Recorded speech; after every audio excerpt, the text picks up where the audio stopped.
आज का जो वीडियो है वो रहने वाला है एसएससी के लिए इंग्लिश का प्रिपरेशन कैसे करना है, एक पूरे डे का शेड्यूल क्या रहेगा आपका, कैसे क्लासेस करनी है, कैसे सब कवर करना है। तो सबसे पहले जो बात करते हैं, हम बात करते हैं डेली बेसिस पे जो वोकेबलरी है उसकी।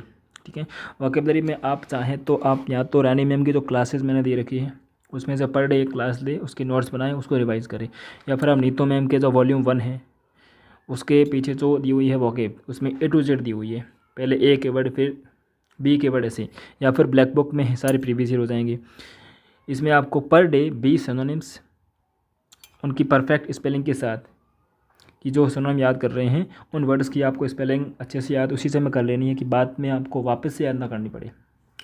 20 एंटोनिम्स करने हैं, 20 करने हैं आपको वन वर्ड्स और 20 करने हैं एडियम्स। ठीक है, वन वर्ड्स और एडियम्स तो आराम से याद हो जाएंगे, इतने ज़्यादा हार्ड नहीं रहते हैं, बाकी इनको आपको रिवाइज़ करना पड़ेगा सब कोई। इस प्रकार से आपको ना वोकेबलरी क्लियर करेंगे पर डे में 20-20 के हिसाब से, और नेक्स्ट दिन जब जाएंगे तो पहले उन 20 को रिवाइज़ करेंगे, देन अगले 20 याद करेंगे। फिर बात करते हैं जो सेकंड पॉइंट बनता है वो बनता है रीडिंग कॉम्प्रिहेंशन का। तो रीडिंग कॉम्प्रिहेंसिव जब करना है तो पर डे का आपको अपने उसके लिए 40 मिनट देने पड़ेंगे, 40 से 45 मिनट।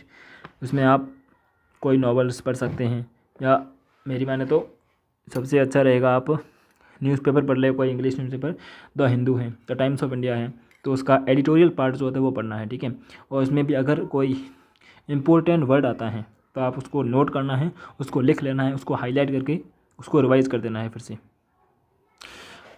और या तो आप 6 से लेकर 9 जो क्लास है उनकी जो बुक्स होती हैं इंग्लिश की वो पढ़ सकते हैं, वहाँ से अपना कॉम्प्रिहेंसिव पार्ट को अच्छा कर सकते हैं।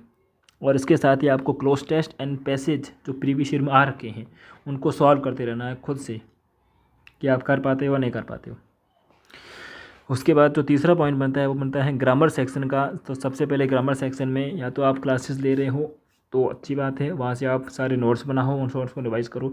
अगर आप बुक से कर रहे हो जो कि है नीतू मैम का वॉल्यूम 1, उसमें सारे अच्छे से कंसेप्ट दिए हुए हैं हर टॉपिक वाइज के। सबसे पहला टॉपिक आपका वर्ब रहेगा, उसके बाद टेंस, फिर दूसरे टॉपिक रहेंगे। ठीक है, तो फर्स्ट चैप्टर वर्ब पढ़ लिया, अब उस वर्ब को पढ़ लिया, उस वर्ब चैप्टर के ही 100 के आसपास आपको क्वेश्चन सॉल्व करने हैं उस टॉपिक के ही।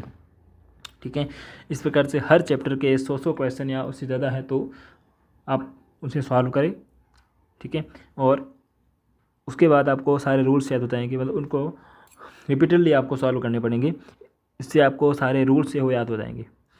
फिर तीसरी बात करते हैं यहाँ पर, उसके बाद आपको जो मिक्स क्वेश्चन जो है सारे टॉपिक के जो एरर्स वाले क्वेश्चन हैं मिक्स, इसमें आपको एरर्स भी आ जाएंगे, सेंटेंस इम्प्रूवमेंट में आ जाएगा, और जो फिलिंग द ब्लैंक्स है वो तो आपके वोकेब से भी हो जाएंगे और इससे भी हो जाएंगे। ठीक है, तो इस प्रकार से आपका यहाँ पर ये ग्रामर के कंसेप्ट को पढ़ना है, उनके क्वेश्चन करने हैं, और रिपीटेडली उनको करोगे तो आपको जो रूल्स हैं जो कंसेप्ट है वो याद हो जाएंगे।